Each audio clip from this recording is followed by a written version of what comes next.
नहीं है, उनसे हम एनओसी लेते हैं और उसके बाद हम विधि पूर्वक उसको सदन में लाकर समाप्त करते हैं। दूसरा सबसे बड़ा मामला हमने मुकदमों का आपको जिक्र किया। उत्तर प्रदेश राज्य में विभिन्न अदालतों में मुकदमों का बहुत बड़ा बोझ सभी अदालतों पर है। मुकदमे सीमित संख्या में रहें, उनको शीघ्र निस्तारण हो, यह हमारी चिंता का सबब था जब हमने इस मंत्रालय को संभाला। तो जो राजनीतिक दृष्टि से दर्ज मुकदमे थे उनको हमने वापस लिया है और सदन में घोषणा करके वापस लिया है। आदरणीय मुख्यमंत्री योगी आदित्यनाथ जी ने इस 2017 के चुनाव के बाद जो सरकार गठित हुई, पहला सत्र था, तो उन्होंने सदन में कहा कि हम ऐसे मुकदमे जो राजनीतिक दृष्टि से दर्ज हुए उनको हम वापस लेंगे और ऐसी बड़ी संख्या में मुकदमों को हमने वापस लिया है। जो राजनीतिक एक ही दल के लोगों के खिलाफ जो दर्ज नहीं, हम सभी दलों के मुकदमों को जो भी हमें माननीय जनप्रतिनिधिगण या सामान्य जनमानस के लोग भी दे रहे हैं, हमने सबको वापस लिया है। उसमें कहते हैं ना कि कानून बराबर की नजर से देखता, हमने जो भी दरखास्तें आई हैं उनको गुण दोष के आधार पर सबको बराबरी से हमने वापस किया। आप सूची मंगा लीजिए, मैं नहीं कह रहा हूं। आप सक्रिय राजनेता है, लंबे वर्ष से उत्तर प्रदेश की राजनीति में सक्रिय हैं। आप भी जानते हैं विपक्ष क्या चार्ज लगा रहा है। देखिए, विपक्ष कह रहा है कि अगर विपक्ष के किसी माननीय विधायक ने, माननीय सांसद ने हमें कोई अनुरोध किया है, सामान्य जनमानस ने अनुरोध किया है, हमने उसको एंटरटेन किया है और उसको यदि सत्ता पक्ष के लोगों का वापस हुआ तो विपक्ष का भी हमने वापस किया। उसमें कहीं कोई हमने कोताही नहीं की। अभी आप देख रहे होंगे व्यापारियों पर आपने देखा होगा कि बड़ी संख्या में कोविड उल्लंघन के मुकदमे थे, लगभग 2.5 लाख मुकदमे थे, उनको हमने वापस लिया है और वो केवल 144 उल्लंघन के मुकदमे थे, 188 में उनको हमने समाप्त किया। और हम लगातार मानते हैं कि ऐसे मुकदमों को जो केवल कुछ समय के लिए हैं उनको हमें समाप्त करना चाहिए। अदालतों में भी बोझ नहीं आएगा और हमारा जो उत्तर प्रदेश के लोग हैं ये भी प्रताड़ना से बच जाएंगे।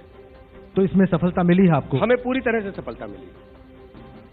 राजा भैया हमारे साथ हैं। सर, ये पहली बात तो जो क्लेम है मंत्री जी का कि इन्होंने ऐसा किया है, मुकदमों का बोझ कम कर दिया है, पॉलिटिकली अगर चार्ज वाले मुकदमे थे या छोटे मोटे अपराध थे, राजनीतिक मुकदमे थे, तो उनको इन्होंने दलीय राजनीति से ऊपर उठकर समाप्त कर दिया। आपको लगता है ये क्लेम सही है?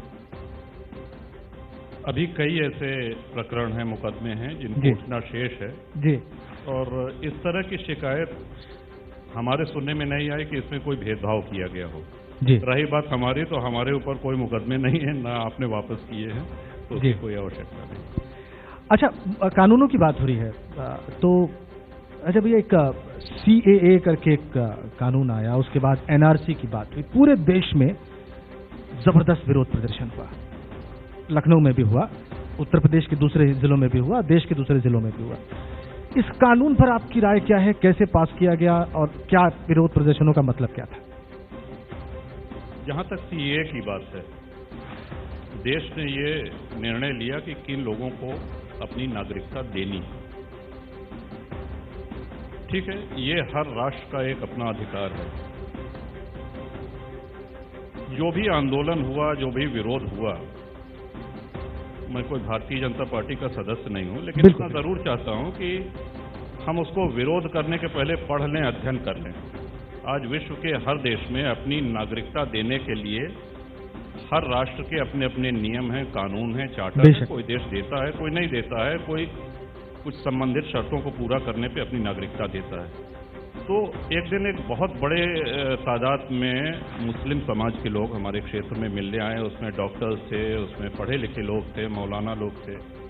उन्होंने कहा कि साहब, हम लोग की चिंता है कि हम लोगों को घर से निकाल दिया जाएगा, देश से निकाल दिया जाएगा, और इसलिए आप प्रदर्शन में आइए, हम लोगों को लीड करिए जी। तो हमने कहा, किसने कहा आपसे? ये भ्रम फैलाया जा रहा है। अगर आपको देश से निकाला जाएगा तो निश्चित रूप से प्रदर्शन में हम आपके साथ रहेंगे, लेकिन इस तरह की बातें फैलाना कि साहब कौवा कान लेके उड़ गया और कान नहीं देख रहे हैं, कौवे के पीछे दौड़ रहे हैं, ये नहीं होना चाहिए। और हमारी बात से वो सब लोग आश्वस्त हुए। और आज आप देखिए कि कोई भी घर से नहीं निकाला गया, कोई भी देश से नहीं निकाला गया। हाँ, ये जरूर है कि ये कोई धर्मशाला नहीं है भारत की, किसी भी देश से लोग आए, अवैध रूप से यहाँ घुसपैठ करें और यहाँ बस जाएं, यहाँ की नागरिकता ले लें, आधार कार्ड बनवा लें। इस चीज पे अगर सख्ती हो रही तो उसको हम सभी लोगों का पूरा समर्थन है। और जो लोग राजनीति में नहीं हैं उनको भी खुले दिल से आगे आना चाहिए, क्योंकि दायित्व एक समर्थ और सक्षम राष्ट्र का वो सिर्फ राजनेताओं का नहीं होता है, वो मतदाताओं का भी होता है, उस देश के नागरिकों का भी होता है कि वो राजनेताओं का पथ प्रदर्शन करें, उनको मार्गदर्शित करें, उनको आदेशित करें। आपने खुद ही विषय उठा दिया कि कई लोग आपके पास आए, वो कहे कि चलिए हमारे साथ धरने प्रदर्शन में बैठिए। ये धारणा बनी ही क्यों, क्या कारण है इसका? धारणा ये भी हो सकती है कुछ राजनीतिक दलों ने अपने स्वार्थ में ऐसी धारणा बनाई हो। आप बताइए, एक भी व्यक्ति अगर कोई देश के बाहर भेजा गया हो, हाँ ये जरूर है कि जो अवैध घुसपैठिए हैं उनको चिन्हित करके उनको देश, क्योंकि वो हमारे देश के नागरिक नहीं है, उनको देश के बाहर भी भेजा जाना चाहिए और इसकी पुनरावृत्ति न हो भविष्य में और ऐसे घुसपैठिए न आए, उसके लिए भी सख्त कानून बनना चाहिए। ये राष्ट्रहित में है और इस बात को सभी लोगों को समझ लेना चाहिए। ठीक है मंत्री जी, ये सवाल जो मैंने भी जब से पूछा, ये आपसे भी है, ये धारणा बनी क्यों सीए को लेकर? कहाँ फेलियर, आपके समझाने में दिक्कत थी? जो अभी बताया रघुराज जी ने, बिल्कुल सही बात है। ये कुछ पॉलिटिकल लोगों ने, कुछ पॉलिटिकल पार्टीज ने वोट के खातिर ये सब कुछ किया है। जो सीए कानून है किसी भी भारतवंशी पर लागू ही नहीं होता है। जो कानून के अक्षर हैं उनको सब लोग पढ़ते हैं, जानते हैं। जो नागरिकता संशोधन अधिनियम पार्लियामेंट ने पास किया है वो किसी भी भारत के नागरिक पर लागू नहीं होता है। केवल 4 कंट्री जो कुछ वर्ष पहले भारत का हिस्सा थे, यदि भारत के नागरिक वहां फंसे हैं और आना चाहते हैं और या आ गए हैं, उन्होंने आवेदन कर दिया है, तो हमको नागरिकता देंगे। सिर्फ छोटी सी बात है ये। और इस बात को सिर्फ पॉलिटिकलाइज इसलिए किया गया, कुछ पार्टीज को लगता है कि हम किसी धर्म विशेष को, किसी विशेष व्यक्ति को संतुष्ट करके सत्ता हासिल कर लेंगे। लेकिन भारत के लोग अच्छी तरह जानते हैं कि भारत माता किन हाथों में सुरक्षित है। मुझे लगता है कि केवल पॉलिटिकल कारणों से ऐसा कुछ हुआ और कोई इसके पीछे कारण नहीं। ये छोटी छोटी बातें आपके साथ ही बार बार क्यों होती हैं? आपने फॉर्म लॉस पास किए, देखिए कितने लोग धरने प्रदर्शन पे बैठे। ये छोटी बात नहीं है। किसी की नहीं, कहते हैं कि बाप दादे की सत्ता को छीन लेना और जनता उनको किनारे बिठा दे, ये छोटी बात समझते हैं आप? जिन लोगों ने इस देश में 50 साल से अधिक लगातार राज किया, 60 साल से अधिक राज किया, आज वो सिमट करके एक घर में कैद हो गए हैं। और आप जानते हो कि जब समय खराब होता है तो मुंह से शब्दों का चयन भी इसी ढंग से होता है। अभी जाकर के उन्होंने जो कहा कि उत्तर भारत के बारे में, उत्तर प्रदेश के बारे में, आप जानते हो, आप दक्षिण में जाकर के उत्तर प्रदेश के बारे में इस ढंग से शब्दावली का उपयोग करें और उत्तर प्रदेश में आकर दूसरे ढंग से करें तो ईश्वर ही जानेगा कि आपका क्या होने वाला है। मैं स्पष्ट रूप से कह सकता हूं कि भारतीय जनता पार्टी और हमारी सरकार उत्तर प्रदेश और देश के लोगों के हित में काम कर रही है। हम लोगों के साथ खड़े हैं, लोगों के दुख दर्द में साथ खड़े हैं। किसान भाई हमारे परिवार के सदस्य हैं, हम उनके हर दुख दर्द में साथ खड़े हैं। ये आप कह रहे हैं लेकिन वो मान नहीं रहे। जो दरअसल क्या है कि आपको मैंने पहले जो कहा कि कुछ पॉलिटिकल लोग कोई न कोई कारण बनते हैं लोगों को गुमराह करने के लिए। समय रहते सबका पता चलेगा। आज भी हम खुले दिल से कह रहे हैं कि हमारे किसान मित्र, किसान भाई, किसान परिवार के सदस्य यदि कोई प्रपोजल देते हैं कि कानून में ये खामियां हैं तो उनको हम संशोधन करने के लिए तैयार हैं। राजा भैया, ये बहुत बड़ा प्रश्न है, इस वक्त देश के सामने खड़ा है। आप कह रहे हैं कि हमने किसानों के हित में कानून बनाया, अब देख रहे हैं लगभग 3 महीने से ज्यादा का वक्त हो गया है। वो कह रहे हैं कि हमको जरूरत ही नहीं इस कानून की, आपने बना दिया हमारे लिए। कुछ बातें एकदम सरल करके बताते हैं। माननीय ब्रजेश जी ने जो कहा, देखें, किसान सिर्फ वही नहीं है जो प्रदर्शन कर रहे हैं, किसान वो भी हैं जो इस समय अपने खेत में काम कर रहे हैं। बेशक। और जहां तक हम अपनी बात करें, एक संपन्न परिवार से आने के बावजूद भी मैं किसान ही हूं और लॉकडाउन में थोड़ा और किसान हो गया क्योंकि दूसरा कोई काम नहीं था करने को। जी जी। इसके साथ ही एक विधानसभा में लंबा अनुभव रहा है। ये 27 वर्ष विधानसभा की सदस्यता का है, 6था टर्म है और खाद्य रसद विभाग संभालने का 2 बार सौभाग्य मिला जी, आदरणीय मुलायम सिंह जी की और आदरणीय अखिलेश जी की सरकार में। तो खरीद, मंडी, एमएसपी, इन सब चीजों से भली भांति परिचित हूँ। सबसे पहले एमएसपी आया 1967 में जी, और ये धान पे लगाया गया कि न्यूनतम समर्थन मूल्य इतना मिलना चाहिए। उसके बाद गेहूं पे, फिर अन्य फसलों को इसमें शामिल किया गया जी। एमएसपी कभी हट ही नहीं सकता है, ये हमारा अपना भी मानना है और जहां तक हमारी जानकारी है सरकार भी यही कह रही है। उच्चतम न्यायालय ने 3 लोगों की एक समिति गठित कर दी है। एक स्थान विशेष पे अवश्य प्रदर्शन हो रहे हैं, लेकिन जहां से हम लोग आते हैं, उत्तर प्रदेश और मध्य प्रदेश, बिहार, आप अन्य राज्यों को देखिए, किसान अपनी मेहनत से खेतों में काम कर रहा है। हाँ, कुछ आढ़तियों को दिक्कत अवश्य होगी इससे, और उन लोगों को दिक्कत होगी जो किसान से फसल ले करके और उसके बाद उसको क्रय केंद्र पर बेचते हैं और बीज का मुनाफा कमाते हैं। किसानों को कोई दिक्कत नहीं है इससे। बहुत से किसानों से बात हुई है, और फिर वही चीज़ है कि इसके पहले जैसे हमने एक उदाहरण आपको एनआरसी का दिया, जी जी, तो कोई भी किसानों की न तो ज़मीन हड़प रहा है और इसमें कोई चिंता करने की बात नहीं है। हाँ, न्यूनतम समर्थन मूल्य सरकार को और बढ़ाना चाहिए। समय से बिजली पानी सुनिश्चित करें, समय से यूरिया डीएपी खाद आपूर्ति, ताकि किसान को उसकी फसल उगाने में, पैदावार में कोई दिक्कत न हो। किसानों की समस्याएं बहुत हैं, लेकिन ये समस्या नहीं है जिस वजह से प्रदर्शन हो रहे हैं। जी, अच्छा, ये बात हो रही है तो एक और कंट्रोवर्शियल लॉ जो भी पास हुआ है उसकी बात कर दूं मैं, और वो पास भी बड़े विवाद के बीच में हुआ, बड़े हल्ले गुल्ले के बीच में हुआ, जिसे बोलचाल की भाषा में लव जिहाद कानून कहा जा रहा है। लव जिहाद कानून कहा जा रहा है।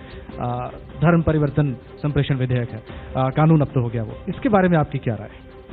ये सरकार का पक्ष माननीय ब्रजेश जी से आपके प्रश्न होगा, और कानून मंत्री भी हैं तो बिल्कुल बिल्कुल, और कानून मंत्री भी हैं इत्तेफाक से। आज हमारे दर्शकों को आप बधाई दीजिए, उसके बाद मैं उनकी टिप्पणी लूंगा। आप उसको लव जिहाद का नाम दे रहे हैं, कानून की शब्दावली में लव जिहाद कहीं नहीं है। जी, मुझे मालूम है, इसीलिए मैंने उसको बाद में बताया। धर्मांतरण विरोधी कानून है, और इसमें क्या है कि किसी को बहला फुसला करके, जोर जबरदस्ती करके गैर धर्म के लोग शादी नहीं कर सकेंगे। यदि आपसी सहमति से शादी करना चाहते हैं तो 2 माह पूर्व जिलाधिकारी महोदय को आपको दरख्वास्त देनी होगी, और कोई आपत्ति नहीं आती तो शादी हो सकेगी, और यदि आपत्ति आती है तो आपत्ति निस्तारण के बाद शादी हो सकेगी। यही तो सवाल है कि जिलाधिकारी क्यों आपत्ति करेंगे? हाँ। नहीं, जिलाधिकारी आपत्ति नहीं करेगा, आपत्ति स्वीकार करेगा, उनके परिजनों की, उनकी स्वयं की। तो होता क्या था, 2 बालिग लोग अगर स्वेच्छा से विवाह कर रहे हैं। राजन जी, मैं आपको स्पष्ट कर दूं, विगत कई वर्षों में देखा गया, आपके चैनल पर भी कई बार सुर्खियां बनी कि बेटी को, बहन को गलत नाम बता करके, बहला फुसला करके, कुछ नहीं निक नेम बता देते हैं, कोई अपना असली नाम नहीं बताता, गुड्डू बबलू बता दिए, और उसके बाद शादी कर लिए। शादी करने का जब समय आया तो कहे तो हम तो मुस्लिम हैं, तो आप जो है धर्म परिवर्तन कर लीजिए तभी शादी हो सकेगी। तब तक इतना आगे लोग बढ़ चुके होते थे, शादी हो जाती थी। शादी होने के बाद जब वो गांव मामला पहुंचता था तो सामाजिक विद्वेष पनपता था, कई जगह लड़ाई झगड़े होते थे, लाठियां चलती थीं, और तो और कई जगह दंगे फसाद की नौबत आई, लॉ एंड ऑर्डर के लिए चुनौती बनते थे। हम आपसे पूछना चाहते हैं, आप शादी सहमति से कर रहे हो तो कोई रोक तो है नहीं? कभी नहीं थी, तो आज भी नहीं है। लेकिन जब 2 महीने पहले आप जिलाधिकारी को बताएंगे कि मैं अमुक व्यक्ति से, अमुक पुरुष से या स्त्री से विवाह करना चाहता हूं, ये बताने वाला एक बालिग व्यक्ति है, ये बताने वाला अपने विवेक पर अपना नियंत्रण रखता है, उसको मालूम है भारत का संविधान क्या कहता है, कानून क्या कहता है, तो उस जिलाधिकारी को क्यों बताए? मैं बता रहा हूँ, होता क्या है कि जब हम 18 की उम्र में होते हैं या 21 की उम्र में होते हैं, लड़कियों की इसी उम्र में शादी हो जाती है। 18 की उम्र में उसको बहला फुसला करके गए, हम डीएम को दरख्वास्त दे दिए। अब उस बालिग बेटी को सोचने समझने का समय 2 महीना मिल गया। 2 महीना अगर उसका चाल चलन अच्छा रहता तो शादी हो सकेगी, और मान ली 2 महीने में उसने बता दिया कि ये तो। अच्छा, मतलब जिलाधिकारी महोदय उनके चाल चलन की रिपोर्ट तैयार करेंगे? चाल चलन से कोई मतलब जिलाधिकारी को नहीं है। दोनों जो शादी करने वाले हैं, मतलब बेटी और वो व्यक्ति जो शादी करना चाहेगा, जी जी, अगर दोनों की सहमति 2 महीना तक बनी रहती है तो कोई दिक्कत नहीं है। आपकी बात कभी कभी भावुकता में होता, राजन जी, भावुकता में किसी बहन ने दरखास्त दे दिया और उसके बाद उसका मन बदल गया। मैं आपकी बात समझ गया। समय दिया आपको जो मूल विषय है वो है कि धोखा किसी के साथ ना हो। हाँ, धोखा, उसे झूठ न बोला जाए। जी, आईपीसी की धारा 420 एक बड़ी मशहूर धारा है, पिक्चर भी बन गई जी, उसका उपयोग कर सकते थे आप ऐसे लोगों को? 420 में भी है, और एक और हमारे भारत में कानून है स्पेशल मैरिजेज एक्ट, उसमें भी कानून है, लेकिन उस कानून की सजा इतनी छोटी है कि लोग शादी करके निकल लेते हैं और कोई पुलिस उनको पकड़ने में अधिक 7 से कम की सजा है। इसमें 10 वर्ष तक की सजा इसीलिए रखी गई है कि लोग डरें, लोगों को धोखा न दें, समाज में वैमनस्यता न फैले, और भारतीय जो संस्कृति भरोसे की संस्कृति है। बेशक भारत में जवान दे देते हैं लोग, जीवन समाप्त कर लेते हैं, अपना राजपाट दे देते हैं जवान के आधार पर। तो भारतीय संस्कृति को और मजबूत करने के लिए हमारी सरकार ने कदम उठाया, लोग एक दूसरे को धोखा न दें। हाई कोर्ट में दुनिया भर की पिटीशंस पड़ी हुई हैं, हाई कोर्ट में मामला है, सुप्रीम कोर्ट में भी है। अगर आप सीधा सीधा कोई काम करना चाहते हैं तो आपको कुछ न कुछ दुश्वारियां झेलनी पड़ेंगी। आप सोचिए कि हमारे सोसाइटी में पूर्व में जो भी बड़े लोग हुए हैं, हमारे उन्नाव से सूर्यकांत त्रिपाठी निराला जी आते थे। जी जी, निराला जी का नाम हिंदी जहां जहां है वो निराला जी हैं। बेशक। और निराला जी अंतिम समय में क्या हुआ सबको पता है, उन्होंने कितना अच्छा लेखन किया, हिंदी बगैर उनके पूरी नहीं हो सकती, लेकिन निराला जी के साथ समाज ने क्या किया लोग जानते हैं। आज हम लोग उनको श्रद्धांजलि अर्पित कर याद करते हैं, जहां हिंदी की बात आती है निराला जी के बगैर पूरा नहीं होती। तो जब अच्छा काम करोगे तो 2-4 लोग आपको मिल ही जाएंगे। अब तुलसीदास जी के बारे में आपने जाना होगा, तुलसीदास जी बांदा से निकल करके जब प्रयागराज गए और प्रयागराज से निकल करके जब काशी पहुंचे तो क्या हुआ सबको पता है। तो ये मान के चलिए जो अच्छा काम आप करोगे तो कुछ ना कुछ लोग आपसे कुछ कहेंगे, लेकिन हमारा मानना कि अच्छा काम करते चलो, ईश्वर आपके साथ है और जनमानस आपके साथ है। मंत्री जी, आप अगर लोगों की ओपिनियन लेंगे उत्तर प्रदेश में तो लोग 100% यही कहने वाले हैं कि आपने अच्छा काम किया है, हमारी सरकार ने बेहतर काम किया। आपको विश्वास है कि संविधान की स्क्रूटिनी पर यह कानून खरा उतरेगा कोर्ट में? बिल्कुल, हम संविधान के सभी उपबंधों को पढ़ करके समझ करके ही इस कानून को बनाने का काम किया। अब मैं राजा भैया की टिप्पणी लूंगा इस पे। मंत्री जी की सारी बात आपने सुन ली, आपके ही आग्रह पे मैं उनके पास गया भी था। देखिए, सरकार के अधिकार में है कानून बनाना और संसद में कानूनों में संशोधन होता रहा है जी, लेकिन धरातल पे देखें, भारत में हर धर्म मजहब के लोग रहते हैं। जी जी। कोई भी मुस्लिम दंपति ये नहीं चाहेगा कि हमारी संतान, हमारी बेटी हिंदू से विवाह करे। जी। कोई भी हिंदू ये नहीं चाहेगा कि हमारी बेटी मुस्लिम से विवाह करे या ईसाई से। ये आज का हमारा सामाजिक परिवेश है जिसको मैं बहुत स्पष्ट होकर के ये बहुत स्ट्रेट बात आपने कही, मैं बधाई देता हूँ आपको। और इसके साथ ही जो बच्चियां हैं, जो बच्चे हैं, उनका दायित्व तो सबसे पहले अपने माता पिता के प्रति है, अपने संस्कारों के प्रति है। इसको ध्यान देना, ये जागरूकता लाना बच्चों में, ये हर अभिभावक का कर्तव्य है, हर समाज का कर्तव्य है जी। कानून से बहुत सी चीजें थोड़ा उसमें अड़चन पैदा की जा सकती है लेकिन रोका नहीं जा सकता है जी। तो ये पाठ पढ़ाना बच्चों को बहुत जरूरी है, इतना ही मैं कहना चाहूंगा। ये अब बहुत महत्वपूर्ण कहा मंत्री जी। देखिए, आपके सामने इन्होंने टिप्पणी की, मुझे लगता है ये टिप्पणी बहुत अहम है। सिर्फ जो आप विषय एड्रेस करना चाह रहे हैं इस कानून के जरिए, वो सिर्फ कानून से संभव नहीं है। मैं बिल्कुल सहमत हूं, बिल्कुल सही टिप्पणी की। जितना चिंता हिंदू समाज की बेटियों की है उतनी चिंता हमें मुस्लिम समाज की बेटियों की है। कई मामले ऐसे आते हैं कि मुस्लिम समाज की बेटियां हिंदू युवक से शादी करना चाहते हैं, उन मामलों में भी गांव में लाठियां चली हैं, दंगे तक हुए हैं, उत्तर प्रदेश में हैं। उत्तर प्रदेश में कोई अव्यवस्था ना आए इसलिए उत्तर प्रदेश ने कानून बनाया। अगर उत्तर प्रदेश सोचिए सही है तभी तो देश के कई स्टेट लगातार कानून बनाने के लिए आगे आ रहे हैं। जी। मुझे बताइए कि कानून व्यवस्था के मामले में तमाम चीजें हमने देखी पिछले दिनों, क्या क्या हुआ। अपोजिशन तो एकदम पिला हुआ है आपके ऊपर कि चीजें पहले से बदतर हुई हैं, बिगड़ी। और जिस प्लान पर आप चुनाव जीत के सत्ता में आए थे, जिस आधार पर आरोप लगा के पिछली सरकारों पर, उन बातों पर आप खड़े नहीं उतरे। ये विपक्ष का कहना जी, आपका तो नहीं ना? नहीं, मैं विपक्ष को ही कोट कर रहा हूँ। मेरा ये मानना है कि हम उत्तर प्रदेश में बहुत लंबे अरसे से काम कर रहे हैं, दोनों मित्र साथ काम करते हैं।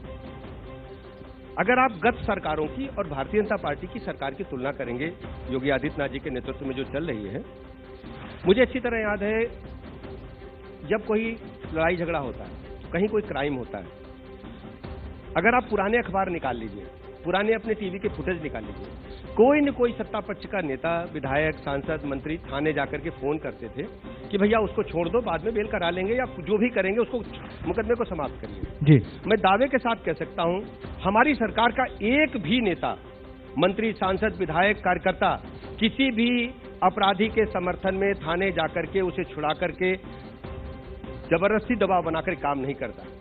यदि कानून टूटा है तो कानून के तहत कार्रवाई हमारी सरकार निष्पक्ष भाव से कर रही है। आप ये कह रहे हैं कि राजनीतिक जो दखलंदाजी पहले होती थी वो नहीं हो गई? बिल्कुल बंद की है। हाँ, यदि कहीं पुलिस अत्याचार की घटनाएं आती है तो हमारी सरकार उन मामलों में भी गंभीर है। हमने ऐसे पुलिस अधिकारियों पर, कर्मचारियों पर भी कड़ी कार्रवाई की। ठीक है, आपकी बात ये इस तरह समझी जाए कि कानून व्यवस्था के मामले में हो सकता है कोई परिवर्तन न हुआ, लेकिन पॉलिटिकल जो इंटरवेंशन होता था, इंटरफेरेंस परिवर्तन, वो नहीं। आप सोचिए, आप अभी से इस समय मेरे पास आंकड़े तो नहीं हैं, लेकिन मैं दावे के साथ कह सकता हूं, हत्या, डकैती, लूट, बलात्कार, ये 5-7 अपराध जो गंभीर होते हैं, छिनैती, अपहरण भी जोड़ लीजिए इसमें, इन अपराधों में कमी आई है। आपसी वैमनस्यता के आधार पर जो घटनाएं हैं, अभी चूंकि पंचायत चुनाव हो रहे हैं, गांव-गांव ऐसी घटनाएं हो रही हैं, लेकिन हमारी सरकार सतर्क है। एक और मैं आपको बताना चाहता हूं, जो उत्तर प्रदेश में एक ऑर्गेनाइज्ड क्रिमिनल्स थे, एक गिरोह बनाकर चलते थे जी, माफिया डांस थे, उनके नेटवर्क को हमारी सरकार ने पूरी तरह से ध्वस्त किया है। ठीक है। आपसी वैमनस्यता के कारण जो घटनाएं हो रही हैं वो हमारे लिए चिंता का सबब है। हम उन पर कड़ी कार्रवाई कर रहे हैं जी जी, और हम किसी भी स्थिति में, ठीक है, किसी भी स्थिति में अपराध से समझौता करने वाले नहीं। ये मैं इस पर रिमार्क चाहूंगा आपका, और ये आखिरी रिमार्क होगा इस सेशन का। कानून व्यवस्था के मामले में प्रदेश में स्थिति बदली है। 24 करोड़ की आबादी है अपने प्रदेश की।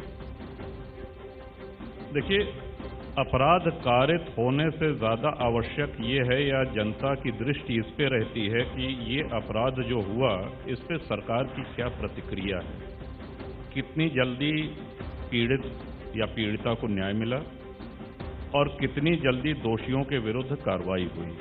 इसी पे एक मनोधारणा, देखिए अपराध नहीं रुक सकते हैं, अपराध होते रहेंगे, और ये हम आपके मंच से कहेंगे कि छोटे बड़े राज्य में वहाँ की स्थितियों के अनुसार कम या अधिक मात्रा में अपराध होते रहे हैं, होते रहेंगे। लेकिन सरकार की क्या इच्छा शक्ति है, और इसके साथ ही एक और बहुत महत्वपूर्ण प्रश्न कि सरकार का ये भी दायित्व है देखना कि कहीं अफसरशाही हावी तो नहीं हो रही है, क्योंकि विधायिका और अफसरशाही ये एक ही गाड़ी के दो पहिए हैं, दोनों साथ चलेंगे तभी गाड़ी आगे बढ़ेगी, तभी विकास होगा जी। तो ये भी एक महत्वपूर्ण, मुझे लगता है कि ये आपने ऐसे पॉइंट पर इस बात को समाप्त किया है। ये मैसेज आपके लिए है मंत्री जी, और मुझे लगता है ये मैसेज सबके लिए है। बहुत बहुत धन्यवाद, आप दोनों इस मंच पर आए, और मुझे लगता है बहुत मुक्त हृदय से आप लोगों ने अपने विचार रखे हैं। बहुत बहुत धन्यवाद, बहुत बहुत आभार इस मंच पर आने के लिए, अपनी बात रखने के लिए। तो सियासत कितनी बदली 4 वर्षों में, आपने 2 पक्ष देखे, कानून मंत्री ब्रजेश पाठक के और राजा भैया के। फिलहाल रुक रहे हैं एक छोटे से ब्रेक के लिए। तो एबीपी गंगा का ये अधिवेशन जारी है, लेकिन इसी बीच बड़ी खबर आप तक पहुंचाएं। आज से यूपी में प्राइमरी स्कूल खुल गए हैं। सीएम योगी ने स्कूल में जाकर बच्चों से बातचीत की है। तकरीबन 1 साल बाद, कोरोना काल के बाद, या यूं कहे कोरोना काल में ही अब जाकर प्राइमरी स्कूल खोले गए हैं। तमाम गाइडलाइंस और रूल्स रेगुलेशन को फॉलो करते हुए ही आज से स्कूल को खोला गया है। और ये देखिए, नन्हे मुन्ने बच्चों के साथ तस्वीर आ चुकी है सीएम योगी की।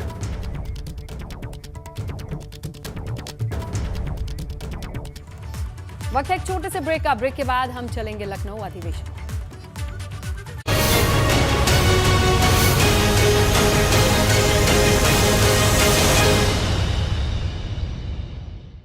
Maha-Adhivesan, presented by Twacha Banegi Shiny or Lovely Eloise Hair Removal Cream, co-presented by Ans Light Lao Andhera Bhagao, connectivity partner